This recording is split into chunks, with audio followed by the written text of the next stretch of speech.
C'est bon. Bonsoir à toutes et à tous. Alors aujourd'hui sont ouverts les débats sur la réforme des retraites dans l'hémicycle. Et tous les soirs on fera un point entre 20h et 21h30 pour vous décrypter ce qui s'est passé, vous raconter l'ambiance dans l'hémicycle, démasquer ce qu'ont fait les macronistes et parler des amendements qui ont été débattus dans l'hémicycle. Alors aujourd'hui c'était un climat un peu particulier parce qu'avant de rentrer dans les débats sur la réforme des retraites, il y avait deux motions qui étaient à l'agenda parlementaire. La motion, ce qu'on appelle référendaire, et la motion de rejet. Je parlerai de la motion de rejet après, mais je veux m'arrêter quelques instants pour que vous compreniez bien ce qui s'est passé sur la motion référendaire. C'est la possibilité qu'ont un certain nombre de parlementaires de déposer une motion pour qu'elle soit votée avant le texte, pour que le Parlement soit saisi et après l'Assemblée nationale et que le président puisse inscrire à l'agenda un référendum sur la question des retraites. Alors il s'est passé quelque chose il y a quelques jours, je suis obligé d'y revenir parce que ça fait partie du débat. Il y a le Rassemblement national qui a déposé une motion de rejet et la NUPES qui en a déposé une autre. Normalement, la tradition fait que c'est la motion qui recueille le plus de signataires, celle qui est déposée le plus tôt, qui soit mise en premier à l'agenda. Et là, la présidente de l'Assemblée, Yaël Braun-Pivet, a décidé de s'affranchir des usages et d'inventer une nouvelle règle de droit, c'est-à-dire qu'elle a tiré au sort et elle a permis au Rassemblement national d'être la motion qui a été présentée aujourd'hui. C'est extrêmement important parce que en s'asseyant sur les règlements et les usages, elle a une fois de plus déroulé le tapis rouge à l'extrême droite.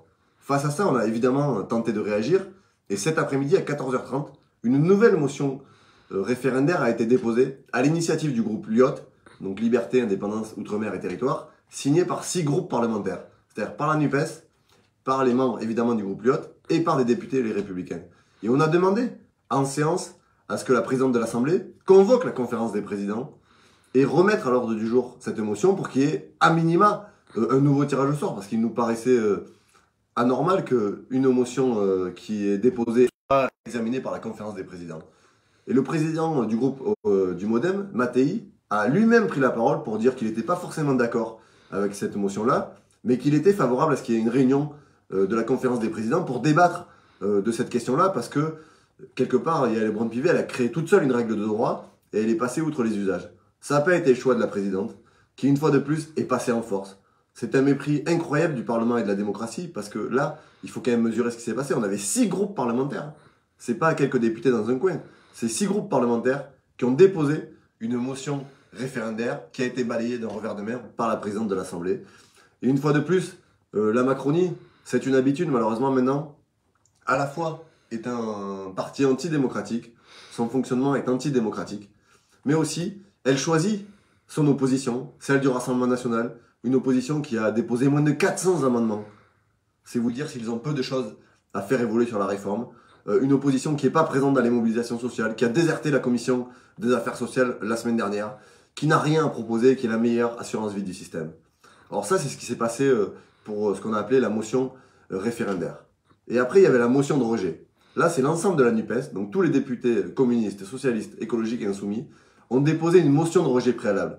C'est-à-dire qu'on fait une explication pour expliquer pourquoi on souhaite que ce texte soit rejeté. Et les parlementaires ont à voter là-dessus. Et notre présidente, Mathilde Panot, a brillamment expliqué pourquoi on voulait rejeter cette réforme-là. Je ne vais pas rentrer ici dans le détail du texte, on va y revenir tout au long des 10 jours, 12 jours qui vont nous occuper. Simplement, il faut noter que cette motion, elle a été rejetée, mais il en manquait 25 voix pour qu'elle soit adoptée. À 25 voix près, on faisait tomber le texte du gouvernement. Voilà aujourd'hui l'état de la majorité présidentielle. Elle ne tient qu'à 25 voix dans un pays qui aujourd'hui, à majorité, refuse cette réforme-là. Et après cette motion, on est entré dans ce qu'on appelle les déclarations générales, c'est-à-dire que les ministres sont venus présenter la réforme. Et là, ça a été le concours de mauvaise foi, le concours des mensonges, y compris des insultes, puisqu'on a eu Olivier Dussopt, le ministre qui s'arrange en catimini pour donner des contrats publics à la SOR, comme l'a révélé Mediapart, qui nous a expliqué que cette réforme était géniale, qu'elle était juste, qu'elle était d'intérêt général, qu'il fallait sauvegarder le système pour nos enfants, enfin, tous les arguments qui ont été démontés les uns après les autres. Et plus le ministre parle, plus les cortèges se renforcent. Et après, on a eu Gabriel Attal, le ministre des Comptes publics, qui est venu lui aussi nous expliquer avec une série d'arguments, toujours les mêmes. En vérité, c'est des robots qui récitent la même leçon, mais ça n'imprime pas. Venu nous dire que cette réforme était utile. Et surtout, il a eu des mots très blessants, très insultants pour les salariés des régimes spéciaux, et particulièrement de la RATP, où il a présenté ces gens comme des privilégiés. C'est une vieille ficelle des tenants du pouvoir, c'est-à-dire dresser les Françaises et les Français les uns contre les autres. Mais en quoi dégrader le régime de retraite des salariés de la RATP va améliorer le quotidien des conducteurs de bus à Toulouse, à Nantes ou dans d'autres villes? Et Gabriel Attal est mal placé pour parler de travail.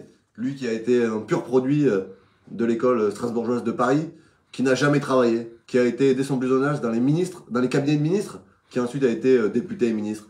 Je crois que ce mépris-là, il est insupportable.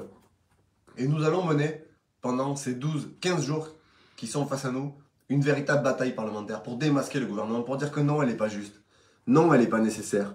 Non, elle n'est pas urgente. Et que oui, il y a d'autres solutions, y compris pour financer notre système actuel des retraites, mais pour aller vers une retraite à 60 ans pour toutes et tous. Et enfin, il y a un rendez-vous qui est très important, c'est demain, dans la rue, à l'appel de l'intersyndicale, à l'appel des organisations de jeunesse, il y a une manifestation à 14 h à Paris et partout en France. Et je vous invite à être le plus nombreux possible pour faire plier ce gouvernement. Parce que personne ne veut de cette réforme. Et comme on leur explique à chaque fois, il n'y a plus besoin de pédagogie. C'est insupportable ces ministres qui font les tours des plateaux pour nous dire vous n'avez pas bien compris, on va vous réexpliquer. Non, je crois que tout le monde a bien compris. C'est 2 ans ferme pour tout le monde. C'est 2 ans ferme pour les plus précaires. C'est 2 ans ferme pour les plus fragiles, voire 3 ou 4 pour celles et ceux qui ont commencé très tôt, qui ont des carrières hachées. C'est insupportable. Et la seule solution, c'est le retrait pur et simple de cette réforme. Donc il faut se mobiliser massivement demain. Et on se retrouve à 20 h pour faire un point sur la réforme, savoir ce qui s'est dit dans l'hémicycle et continuer la bataille.